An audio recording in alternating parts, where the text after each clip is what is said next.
Hello guys, welcome back to my channel.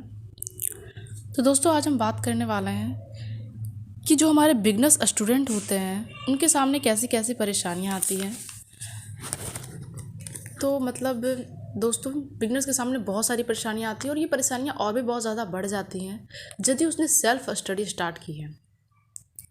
वैसे तो self study से भी रिजल्ट होते हैं, बहुत अच्छे रिजल्ट होते हैं। आफ्टर जो कोचिंग में भी पढ़ रहा है, लेकिन उसका जब रिजल्ट जिस टाइम होता है उस टाइम वो मतलब कि सेल्फ स्टडी से ही निकालते हैं। मतलब कोचिंग तो पढ़ा के फिर 1-1.5 साल में वो छोड़ देते हैं, लेकिन वो उस टाइम थोड़ी ना निकालते हैं, कुछ टाइम के बाद ही निकालते हैं। और 50% स्टूडेंट ऐसे ही होते हैं।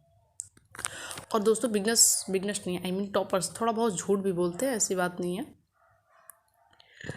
आप खुद ही उनकी बातों से समझ जाएंगे। अगर आप उनके इंटरव्यूज रेगुलर देखते रहते हैं तो आप वैसे भी समझ जाइएगा। तो दोस्तों, हम अपने पॉइंट पे आते हैं, बिगनर्स के सामने क्या क्या प्रॉब्लम आती है। वैसे तो बिगनर्स के सामने प्रॉब्लम्स बहुत सारी आती हैं, उन्हें समझ में नहीं आता कि कैसे तैयारी करें। तैयारी के लिए सबसे पहले स्टार्टिंग में ही इसके लिए एक स्ट्रेटेजी बनाना बहुत बहुत बहुत इंपॉर्टेंट है। और यदि स्टूडेंट सेल्फ स्टडी से प्रिपरेशन कर रहा है, अपने घर से प्रिपरेशन कर रहा है, तो दोस्तों ये समस्या उसके सामने और भी ज़्यादा गंभीर हो जाती है। और तैयारी के हर स्टेज पे कुछ ना कुछ नया सीखने को मिलता है। जैसे कि मैं खुद हूँ, मैं खुद इस ट्रैप में फंसी हूँ। तो मुझे समझ में आ रहा है कि ऐसा लगता नहीं है कि सब कुछ मैंने जान लिया है यूपीएससी के बारे में। यूपीएससी का ये इतना बड़ा जो समंदर है, बिल्कुल ऐसा नहीं लगता कि ख़त्म हो गई है कहानी। क्योंकि यहाँ पे हर दिन हम कुछ ना कुछ नया सीखते हैं। हर रोज़ कुछ ना कुछ टाइम में ऐसा ज़रूर पता चलता है जो लगता है कि हाँ, यूपीएससी पास करने के लिए बहुत इंपॉर्टेंट था। और मैं इतने टाइम तक कैसे, मुझे पता भी नहीं चला, इस बारे में जानकारी भी नहीं थी कि ऐसा भी कुछ होता है। तो दोस्तों, बिगनर के सामने पहले तो बहुत बड़ी प्रॉब्लम आती है कि क्या पढ़े और क्या छोड़े। सबसे पहले तो ये परेशानी आती है। और अगर बिगनर्स इंग्लिश मीडियम का है तब तो शायद थोड़ा बहुत ठीक है, क्योंकि बहुत सारी हेल्प देने के लिए हमारे पास बहुत सारे यूट्यूब चैनल्स भी हैं। लेकिन हिंदी मीडियम में थोड़ा सा कम होता है। और हिंदी मीडियम में ये भी प्रॉब्लम आ जाती है कि हम जो भी हमें पढ़ना है, हमें सब कुछ खरीद के ही पढ़ना पड़ता है। इंग्लिश मीडियम में तो बहुत कुछ फ्री मिल जाता है, लेकिन हिंदी मीडियम में बहुत ज़्यादा चीज़ें फ्री नहीं मिलती। वैसे 1-2 कोचिंग सेंटर्स हैं, 1-2 नहीं, 4-5 ऐसे कोचिंग सेंटर्स हैं जो बहुत अच्छा पढ़ाते हैं और वहाँ से रिजल्ट भी हुआ है। क्योंकि जब हम कोई कोचिंग देखते हैं कि कहाँ से क्या पढ़ाया जा रहा है, तो सबसे पहले वहाँ पर के रिजल्ट पे ही ध्यान देते हैं। तो वहाँ का रिजल्ट भी है और बहुत ही अच्छा है। तो अगर आप बिगनर्स हैं और सेल्फ स्टडी कर रहे हैं, तो दोस्तों आपको कुछ चीज़ें यूपीएससी के बारे में समझनी पड़ेगी। पहले तो इसमें आने वाली प्रॉब्लम्स, क्या क्या प्रॉब्लम्स होगी। और उससे भी बहुत बड़ी बात है, किताबें एनसीईआरटी तो सारी वही होती है, तो आप एनसीईआरटी तो सारे पढ़ ही लोगे अच्छे से, बिल्कुल। और फर्स्ट डे से आप ये डिसाइड कर लो कि हाँ, मुझे एनसीईआरटी पढ़नी है कि नहीं पढ़नी है। और दोस्तों, इसका डिसाइड करने का जो कैटेगरी है वो बहुत सारी चीज़ों पे डिपेंड करता है कि आप किस कैटेगरी से बिलोंग करते हैं। दो ही कैटेगरी हो सकती है दोस्तों, या तो आप जीएस बैकग्राउंड से आते हो या तो फिर आप मैथ बैकग्राउंड से आते हो। तो ये दो ही कैटेगरी है। अगर आप जीएस बैकग्राउंड से भी आते हो तो भी उसका कुछ ऐसे चैप्टर्स हैं एनसीईआरटी के जो आपको पढ़ने बहुत ज़रूरी है। उसके लिए मैं एक सेपरेट वीडियो बना दूंगी, आपको भी देख लेना। लेकिन अभी हम बात कर रहे हैं स्ट्रेटेजी के बारे में कि अपनी स्ट्रेटेजी में क्या क्या शामिल करें। तो दोस्तों, आप पहले फर्स्ट डे से डिसाइड कर लो कि आपको एनसीईआरटी पढ़नी है या नहीं पढ़नी है। उसके लिए आपको मैं दूसरे वीडियोस में बता दूंगी कि हाँ, इसकी क्या क्राइटेरिया होते हैं और किस बैकग्राउंड से आने पर कितनी एनसीईआरटी पढ़नी चाहिए। फर्स्ट डे से अपनी एकदम अच्छी से स्ट्रेटेजी बना लो दोस्तों कि आपको किस तरह से पढ़ना है। एनसीईआरटी की बात रही तो एनसीईआरटी में दो ही समस्या होती है कि न्यू पढ़े या ओल्ड पढ़े। तो दोस्तों, इसकी भी कुछ है, इसकी भी कुछ क्राइटेरियाज हैं। ज़्यादातर मैंने तो ऐसे ही देखा है कि 6 से लेकर 10 तक लोग न्यू ही पढ़ते हैं और 11-12 की ओल्ड पढ़ते हैं। लेकिन ज़रूरी भी नहीं है, अगर न्यू भी पढ़ेंगे तो भी काम चल जाता है। ऐसी बात नहीं है कि हमें ओल्ड ही पढ़ना है। लेकिन ओल्ड में कुछ अच्छे तरीके से है, जैसे हिस्ट्री आप देख लीजिए। हिस्ट्री की ज़्यादातर लोग ओल्ड ही पढ़ते हैं, ओल्ड 11-12 की एनसीईआरटी पढ़ते हैं। उसके लिए भी मैं एक सेपरेट वीडियो बना दूँगी। तो एनसीईआरटी तक तो ठीक है। आप पहले दिन आप ये डिसाइड कर लो कि क्या पढ़ना है, एनसीईआरटी पढ़नी है कि नहीं पढ़नी है। मतलब कि आते के साथ ही, ये नहीं कि आपने 3-4 महीने इस सब सोचने में वेस्ट कर दिया, ऐसा नहीं होना चाहिए। पहले एनसीईआरटी, फिर दोस्तों उसके बाद जो आता है वो काफ़ी इंपॉर्टेंट पार्ट है, वो आता है हमारा स्टैंडर्ड बुक्स का पार्ट। तो दोस्तों, स्टैंडर्ड बुक्स का पार्ट अगर आप किसी कोचिंग से पढ़ रहे हैं तब तो आपके लिए बहुत अच्छी बात है, क्योंकि वहाँ आपको गाइड करने के लिए कोई ना कोई है, आपको बताने के लिए कोई है कि हाँ, क्या पढ़े और क्या नहीं पढ़े। लेकिन यदि आप सेल्फ स्टडी से प्रिपरेशन कर रहे हैं दोस्तों, तो आप एक बात बहुत अच्छे से याद रखिए कि मार्केट में हर किताब की डुप्लीकेट किताब भी मौजूद होती है। मेरे पास बहुत सारी है, मैंने खरीदी और मुझे बाद में इस बारे में पता चला कि वो किताबें डुप्लीकेट थी। ये है यूपीएससी मार्केट ट्रैप, जिसमें कि ये पता नहीं, जैसे कोचिंग वालों का एक होता है ना, कोचिंग वाले फिर भी थोड़ा सा ठीक है, लेकिन ये बुक्स ट्रैप्स तो बहुत ज़्यादा बेकार है। कोचिंग वाले फिर भी हमें पढ़ाते मेन चीज़ नहीं है, लेकिन पढ़ने की कला सिखा देते हैं, हमें स्किल्स दे देते हैं, इतना तो है, इतना तो आप मानते ही हो, सभी मानते होंगे।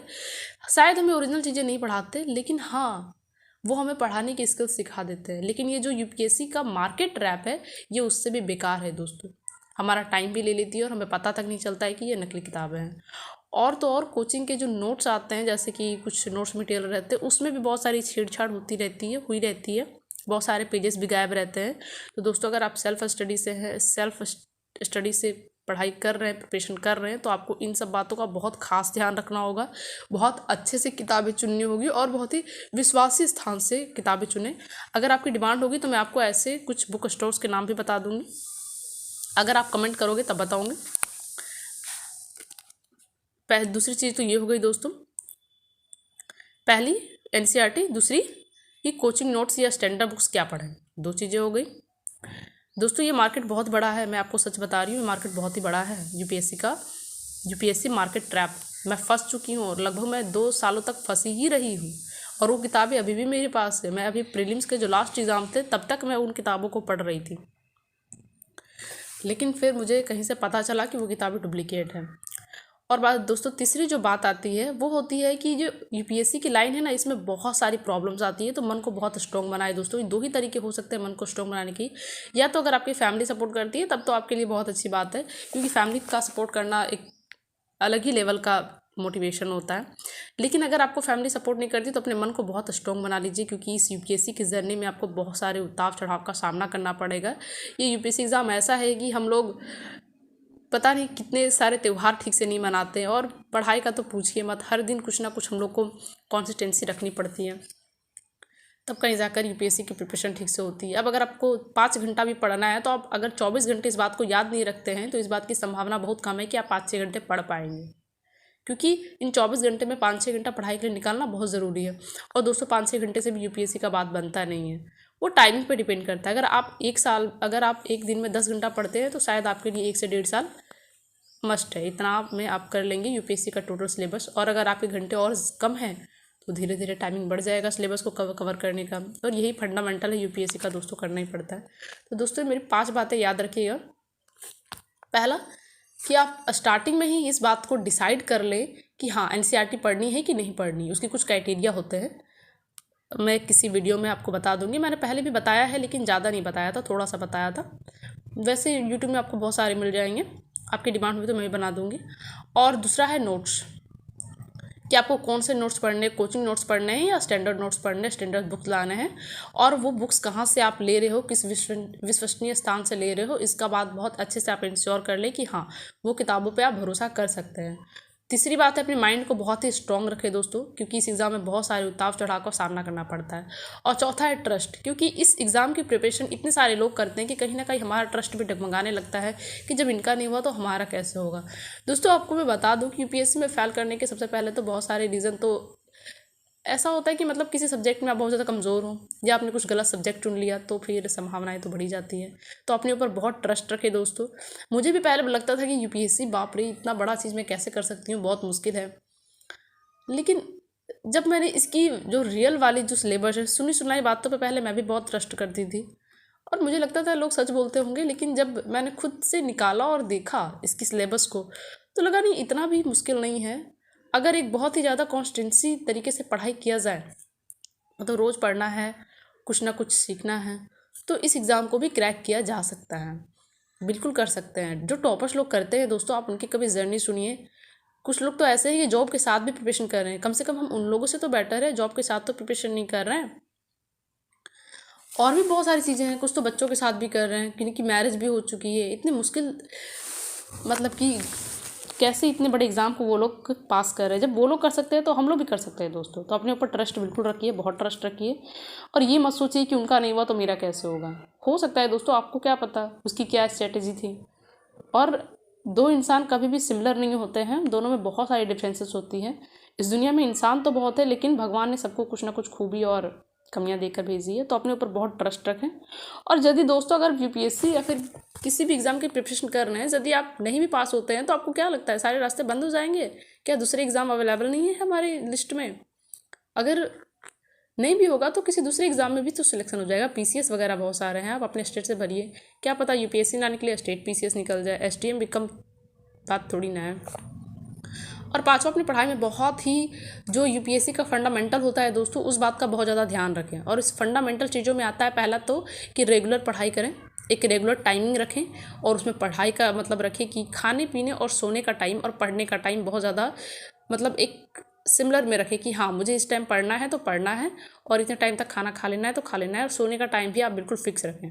और एक डिसिप्लिन में रहे, माइनर्स में रहे बिल्कुल, कि हाँ रोज़ पढ़ना है और जो स्ट्रेटेजी बना के रखा है उसके हिसाब से पढ़ना है। और स्ट्रेटेजी तो फॉलो करनी ही करनी है। अपनी स्ट्रेटेजी स्टार्टिंग में ही बना ले दोस्तों कि कहाँ से पढ़ना है, कैसे पढ़ना है, और सब कुछ एक साथ ना स्टार्ट करें। करंट अफेयर्स अगर आप पढ़ भी रहे हैं स्टार्टिंग में तो दोस्तों बहुत ज़्यादा नहीं पढ़े, वरना करंट अफेयर्स एक ऐसा पार्ट है ना जो आपको बहुत ज़्यादा टाइमिंग ले लेती है। और शुरू में तो करंट अफेयर्स जब हम स्टार्ट करते हैं तो कुछ समझ में भी नहीं आता है। इसलिए दोस्तों थोड़ा सा इन चीज़ों को समझें। कुछ यूपीएससी पास करने की कुछ फंडामेंटल चीज़ें हैं जो आपको समझनी पड़ेगी। तो दोस्तों 5 बातें मेरी याद रखिए। पहली एनसीईआरटी नोट्स, माइंड को स्ट्रॉन्ग रखें, अपने ऊपर ट्रस्ट रखें, और यूपीएससी के फंडामेंटल को कुछ समझें। फंडामेंटल मतलब रेगुलर पढ़ाई करें, डिसिप्लिन में पढ़ाई करें, और एक स्ट्रेटेजी के साथ पढ़ाई करें। चलिए दोस्तों आज के लिए बस इतना ही। प्लीज़ मेरे चैनल को लाइक एंड सब्सक्राइब जरूर करें दोस्तों, क्योंकि मैं भी एक स्टूडेंट हूँ और मैं एक मतलब स्ट्रगलिंग स्टूडेंट हूँ। मेरा भी बहुत सारा टाइम जाता है दोस्तों इन वीडियो को बनाने के लिए। और ऐसा नहीं है कि हम लोग किसी से सुन के कुछ बताते हैं, हम वही बताते हैं जो हमें लगता है जेन्युइन है, जो हमारे साथ बीता है, हम अपने प्रिपरेशन के दौरान उन चीज़ों को फेस करते हैं, वही आप लोगों को बताते हैं। तो प्लीज़ मेरे चैनल को लाइक एंड सब्सक्राइब जरूर करें दोस्तों, मेरे चैनल को सपोर्ट करें। थैंक यू दोस्तों, आज के लिए बस इतना ही।